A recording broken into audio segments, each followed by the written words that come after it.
ಎಲ್ಲರಿಗೂ ನಮಸ್ಕಾರ. ಒಂದು ಸಣ್ಣ ಮೀನು, ಒಬ್ಬ ಮೀನುಗಾರ. ಈ ಕತೆ ಕೇಳಕ್ಕೆ ತುಂಬಾ ಸಿಂಪಲ್ ಅನ್ಸುತ್ತೆ ಅಲ್ವಾ? ಆದ್ರೆ ನಿಲ್ಲಿ, ಈ ಚಿಕ್ಕ ಕಥೆಯೊಳಗೆ ದೊಡ್ಡ ದೊಡ್ಡ ಸವಾಲುಗಳನ್ನೇ ಗೆಲ್ಲೋಕೆ ಬೇಕಾದ ಸ್ಟ್ರಾಟಜಿ ಪಾಠಗಳಿವೆ. ಬನ್ನಿ, ಈ ಚಾಣಾಕ್ಷ ಮೀನಿನ ಕಥೆಯನ್ನ ಒಟ್ಟಿಗೆ ಬಿಡಿಸಿ ನೋಡೋಣ. ಇದು ನಾವು ಅಂದುಕೊಂಡಿದ್ದಕ್ಕಿಂತ ತುಂಬಾನೇ ಆಳವಾಡಿದೆ. ಹಾಗಾದ್ರೆ ನಮ್ಮ ಇವತ್ತಿನ ಈ ವಿಶ್ಲೇಷಣೆಯ ಮುಖ್ಯ ಪ್ರಶ್ನೆನೇ ಇದು. ಒಂದು ಪುಟ್ಟ ಮೀನು ತನ್ನಗಿಂತ ಎಷ್ಟೋ ಪಟ್ಟು ದೊಡ್ಡ ಎದುರಾಳಿಯನ್ನ ಬುದ್ಧಿವಂತಿಕೆಯಿಂದ ಹೇಗೆ ಮಣಿಸೋಕೆ ಸಾಧ್ಯ? ಕೈಯಲ್ಲಿ ಅಧಿಕಾರ ಇಲ್ಲ, ಶಕ್ತಿ ಇಲ್ಲ, ಇರೋದೊಂದೇ, ಅದು ಬುದ್ಧಿವಂತಿಕೆ. ಆಗ ಗೆಲುವು ಸಾಧ್ಯನಾ? ಈ ಪ್ರಶ್ನೆಗೆ ಉತ್ತರ ಬನ್ನಿ ಈ ಕಥೆಯಲ್ಲೇ ಹುಡುಕೋಣ. ಸರಿ, ಹಾಗಿದ್ರೆ ಕಥೆಯ ಮೊದಲ ಭಾಗ ಶುರು ಮಾಡೋಣ. ಇಲ್ಲಿರೋದು ಇಬ್ರು ಮೇನ್ ಕ್ಯಾರೆಕ್ಟರ್ಸ್. ಒಂದು ಕಡೆ ಮೀನುಗಾರ, ಅವನಿಗೆ ತುಂಬಾ ಸಿಂಪಲ್ ಆದ ಒಂದು ಗುರಿ ಇದೆ. ಇನ್ನೊಂದು ಕಡೆ ಒಂದು ಪುಟ್ಟ ಮೀನು. ಇವರಿಬ್ಬರ ನಡುವಿನ ಈ ಆಟ ಹೇಗೆ ಶುರುವಾಯ್ತು ಅಂತ ನೋಡೋಣ ಬನ್ನಿ. ಒಂದ್ಸಲ ಹೀಗೆ ಯೋಚನೆ ಮಾಡಿ. ಅದೊಂದು ತುಂಬಾನೇ ಶಾಂತವಾದ ದಿನ. ಒಬ್ಬ ಮೀನುಗಾರ ತನ್ನ ದೋಣಿಯಲ್ಲಿ ಕೂತು ಪ್ರತಿದಿನದ ಹಾಗೆ ನದಿಗೆ ಬಲೆ ಹಾಕ್ತಾನೆ. ಅವನ ಮನಸ್ಸಲ್ಲೆಲ್ಲ ಒಂದೇ ಆಸೆ, ಇವತ್ತು ಒಂದು ಒಳ್ಳೆ ದೊಡ್ಡ ಮೀನು ಸಿಕ್ಕಿದ್ರೆ ವ್ಯಾಪಾರ ಜೋರಾಗುತ್ತೆ ಅಂತ. ಕತೆ ಶುರುವಾಗೋದು ನೋಡಿ, ಎಷ್ಟು ಸಿಂಪಲ್ ಆಗಿ ಅಲ್ವಾ?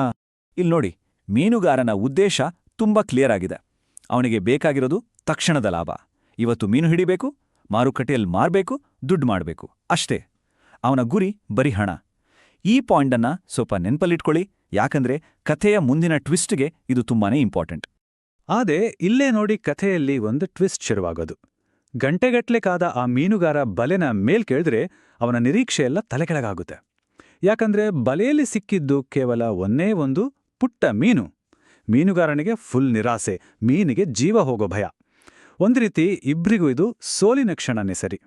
ಸರಿ, ಈಗ ಪ್ರಾಣ ಸಂಕಟದಲ್ಲಿರೋ ಆ ಮೀನು ತನ್ನನ್ನು ಉಳಿಸ್ಕೊಳ್ಳೋಕೆ ಏನ್ಮಾಡುತ್ತೆ? ಅದರ ಮೊದಲ ಪ್ರಯತ್ನ, ಅದರ ಫಸ್ಟ್ ಸ್ಟ್ರಾಟಜಿ ಏನಾಗಿತ್ತು ಗೊತ್ತಾ? ಅದು ಪೂರ್ತಿಯಾಗಿ ಎಮೋಷನ್ಸ್ ಮೇಲೆ ನಿಂತಿತ್ತು. ಅಯ್ಯೋ ಮೀನುಗಾರನೇ, ಪ್ಲೀಸ್ ನನ್ನ ಬಿಟ್ಬಿಡು, ದಯವಿಟ್ಟು ನನ್ನ ಬಿಡು ಅಂತ. ನೋಡಿ, ಮೀನು ಇಲ್ಲಿ ಕರುಣೆಗಾಗಿ ಬೇಡ್ಕೋತಾ ಇದೆ. ತನ್ನ ಅಸಹಾಯಕತೆಯನ್ನ, ತನ್ನ ಹತಾಶೆಯನ್ನ ತೊಡ್ಕೋತಾ ಇದೆ ಅಲ್ವಾ? ಅಪಾಯ ಬಂದಾಗ ನಮ್ಮೆಲ್ಲರ ಮೊದಲ ರಿಯಾಕ್ಷನ್ ಬಹುಶಃ ಇದೇ ಆಗಿರುತ್ತೆ. ಆದರೆ ಈ ಮೊದಲ ಸ್ಟ್ರಾಟಜಿ ಕಂಪ್ಲೀಟಾಗಿ ಫೇಲ್ ಆಯ್ತು. ಯಾಕಂತೀರಾ? ಯಾಕಂದ್ರೆ ಈ ಇಮೋಷನಲ್ ಮನವಿ ಮೀನುಗಾರನ ಅಸಲಿ ಉದ್ದೇಶವಾದ ಲಾಭದ ಜೊತೆ ಮ್ಯಾಚ್ ಆಗಲೇ ಇಲ್ಲ. ಅವನಿಗೆ ಕರುಣೆಗಿಂತ ದುಡ್ಡೇ ಮುಖ್ಯವಾಗಿತ್ತು. ಸಿಂಪಲ್. ಆದ್ರೆ ಇಲ್ಲೇ ಕಥೆಯ ಗತಿಯೇ ಬದಲಾಗುತ್ತೆ. ಎಮೋಷನಲ್ ಆಗಿ ಕೇಳಿದ್ರೆ ವರ್ಕ್ ಆಗಲ್ಲ ಅಂತ ಮೀನಿಗೆ ಗೊತ್ತಾಯಿತು. ತಕ್ಷಣ ಅದು ತನ್ನ ಗೇಮ್ ಪ್ಲಾನನ್ನೇ ಬದಲಾಯಿಸುತ್ತೆ. ಒಂದು ಜಾಡ್ಮೆಯ ಮಾತುಕತೆಗೆ ಮುಂದಾಗುತ್ತೆ. ಇದೇ ನೋಡಿ ಕಥೆಯ ಅಸಲಿ ಟರ್ನಿಂಗ್ ಪಾಯಿಂಟ್. ಈ ಚೇಂಜ್ ಅನ್ನೊಮ್ಮೆ ಗಮನಿಸಿ. ಮೊದಲು ಮೀನು ತನ್ನ ಅಸಹಾಯಕತೆ, ತನ್ನ ಪ್ರಾಣ ಉಳಿಸ್ಕೊಳ್ಳೋದು ಇದರ ಬಗ್ಗೆ ಅಷ್ಟೇ ಯೋಚಿಸ್ತಿತ್ತು. ಆದರೆ ಈಗ ಅದು ತನ್ನ ಪರ್ಸ್ಪೆಕ್ಟಿವನ್ನೇ ಚೇಂಜ್ ಮಾಡಿದೆ.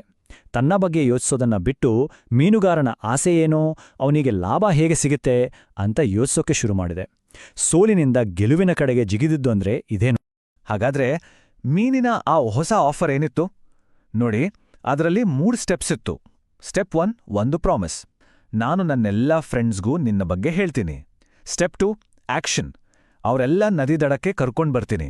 ಮತ್ತು final step 3, the pay of, ಅಂದ್ರೆ ಪ್ರತಿಫಲ. ನೀನು ನೆಕ್ಸ್ಟ್ ಟೈಮ್ ಬಂದಾಗ ನಿನಗೆ ಇನ್ನೂ ಜಾಸ್ತಿ ಮೀನುಗಳು ಸಿಗುತ್ತೆ. ಇದು ಕರುಣೆಗೆ ಬೇಡಿದ್ದಲ್ಲ, ಇದು ಮೀನುಗಾರನ ದುರಾಸೆಗೆ ಹಾಕಿದ ಗಾಳ.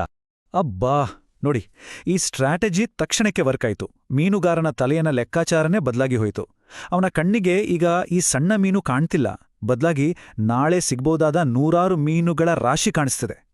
ಇವತ್ತಿನ ಈ ಚಿಕ್ಕ ನಷ್ಟಕ್ಕಿಂತ ನಾಳಿನ ಆ ದೊಡ್ಡ ಲಾಭ ಅವನಿಗೆ ಮುಖ್ಯ ಅನಿಸೋಕ್ ಶುರುವಾಯಿತು. ಹಾಗೇನೆ ಡೀಲ್ ಕ್ಲೋಸ್ ಆಯ್ತು. ಮೀನಿಗೆ ಬೇಕಾದ ಸ್ವಾತಂತ್ರ್ಯ ಸಿಕ್ತು. ಮೀನುಗಾರ ನಾಳೆ ಸಿಗೋ ದೊಡ್ಡ ಲಾಭದ ಕನಸಲ್ಲಿ ಮುಳುಗಿದ. ಒಂದು ರೀತಿ ಇಬ್ರಿಗೂ ಬೇಕಾಗಿದ್ದು ಸಿಕ್ತು, ಆದ್ರೆ ಬೇರೆ ಬೇರೆ ರೀತಿಯಲ್ಲಿ ಅಷ್ಟೇ. ಮತ್ತು ಕತೆಯ ಕೊನೆಯ ಸತ್ಯ, ಆ ಚಾಣಾಕ್ಷ ಮೀನು ಮತ್ತೆಂದು ವಾಪಸ್ ಬರಲೇ ಇಲ್ಲ. ಅದು ತನ್ನ ಪ್ರಾಣ ಉಳಿಸ್ಕೊಂಡು ಶಾಶ್ವತವಾಗಿ ತಪ್ಪಿಸ್ಕೊಂಡೋಯ್ತು. ಆ ಭರವಸೆ, ಆ ಮಾತುಕತೆ, ಅದೆಲ್ಲವೂ ಬರೀ ಒಂದು ತಂತ್ರವಾಗಿತ್ತು. ಹಾಗಾದ್ರೆ ಈ ಸಿಂಪಲ್ ಕಥೆಯಿಂದ ನಾವು ಕಲಿಯಬಹುದಾದ ಅಸಲಿ ಪಾಠವಾದ್ರೂ ಏನು? ಸರಿ, ಈಗ ಕಥೆಯನ್ನ ಸ್ವಲ್ಪ ಪಕ್ಕಕ್ಕಿಟ್ಟು ಅದರೊಳಗಿರೋ ಆಳವಾದ ಸ್ಟ್ರಾಟಜಿಯನ್ನ ಒಂದೊಂದಾಗಿ ಅನಲೈಸ್ ಮಾಡೋಣ ಬನ್ನಿ.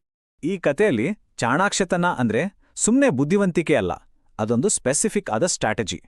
ನಮ್ಮ ಕೈಯಲ್ಲಿ ಯಾವುದೇ ಪವರ್ ಇಲ್ದಿದ್ದಾಗ ಎದುರಾಳಿಯ ಮನಸ್ಸನ್ನ ಅರ್ಥ ಮಾಡ್ಕೊಂಡು ಇಡೀ ಪರಿಸ್ಥಿತಿಯನ್ನೇ ನಮಗೆ ಬೇಕಾದ ಹಾಗೆ ಬದಲಾಯಿಸ್ಕೊಡದೆ ನಿಜವಾದ ಚಾಣಾಕ್ಷತನ. ಹಾಗಾದ್ರೆ ನಾವು ಕಲಿಯಬೇಕಾದ ಇಂಪಾರ್ಟೆಂಟ್ ಸ್ಟ್ರಾಟಜಿಗಳು ಯಾವುವು? ಮೊದಲನೇದು, ಎದುರಾಳಿಯ ಮನಸ್ಸನ್ನು ಓದಿ ಅವರಿಗೆ ನಿಜವಾಗ್ಲೂ ಏನ್ ಬೇಕು ಅನ್ನೋ ಅರ್ಥ ಮಾಡ್ಕೊಳ್ಳಿ. ಎರಡನೇದು, ಮಾತುಕತೆಯ ದಿಕ್ಕನ್ನೇ ಚೇಂಜ್ ಮಾಡಿ ನಮ್ಮ ದೌರ್ಬಲ್ಯದ ಬಗ್ಗೆ ಮಾತಾಡೋದು ಬಿಟ್ಟು ಅವರಿಗೆ ಸಿಗೋ ಲಾಭದ ಬಗ್ಗೆ ಮಾತಾಡಿ. ಮತ್ತು ಎಲ್ಲಕ್ಕಿಂತ ಮುಖ್ಯವಾಗಿ ಗೇಮ್ನ ರೂಲ್ಸನ್ನೇ ಬದಲಾಯಿಸಿ. ರೂಲ್ಸ್ ನಮ್ಗೆ ಸರಿಯಿಲ್ಲ ಅಂದ್ರೆ ಹೊಸ ಆಟವನ್ನೇ ಸೃಷ್ಟಿ ಮಾಡಬೇಡಿ. ಈ ಕಥೆಯ ಮೂಲ ನೀತಿ ಕೂಡ ಇದನ್ನೇ ಹೇಳುತ್ತೆ. ಒಂದು ಚಾಣಾಕ್ಷ ಮನಸ್ಸಿದ್ರೆ ಎಂಥ ದೊಡ್ಡ ಸವಾಲಿಂದಲೂ ನಾವು ಪಾರಾಗ್ಬೋದು. ಇಲ್ಲಿ ಮೀನುಗಾರನ ಬಲೆ ಅನ್ನೋದು ಕೇವಲ ಒಂದು ಸಿಂಬಲ್. ಅದು ನಮ್ಮ ಜೀವನದಲ್ಲಿ ಬರುವ ಯಾವುದೇ ದೊಡ್ಡ ಪ್ರಾಬ್ಲಮ್ ಆಗಿರ್ಬೋದು, ಯಾವುದೇ ದೊಡ್ಡ ಚಾಲೆಂಜ್ ಕೂಡ ಆಗಿರ್ಬೋದು.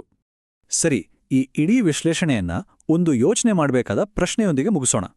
ಬದುಕಿ ಉಳಿಯಲೇಬೇಕು ಅನ್ನೋ ಹೋರಾಟದಲ್ಲಿ ಚಾಣಾಕ್ಷತನಕ್ಕೂ ಮೋಸಕ್ಕೂ ನಡುವೆ ಇರುವ ಆ ಗೆರೆ ಎಲ್ಲಿದೆ? ಆ ಮೀನು ಮಾಡಿದ್ದು ಸರಿ ಅಂತೀರಾ? ಈ ತಂತ್ರಗಳು ನೈತಿಕವಾಗಿ ಎಷ್ಟು ಸರಿ? ಇದರ ಬಗ್ಗೆ ಯೋಚನೆ ಮಾಡಿ. ಮುಂದಿನ ವಿಶ್ಲೇಷಣೆಯಲ್ಲಿ ಮತ್ತೆ ಸಿಗೋಣ.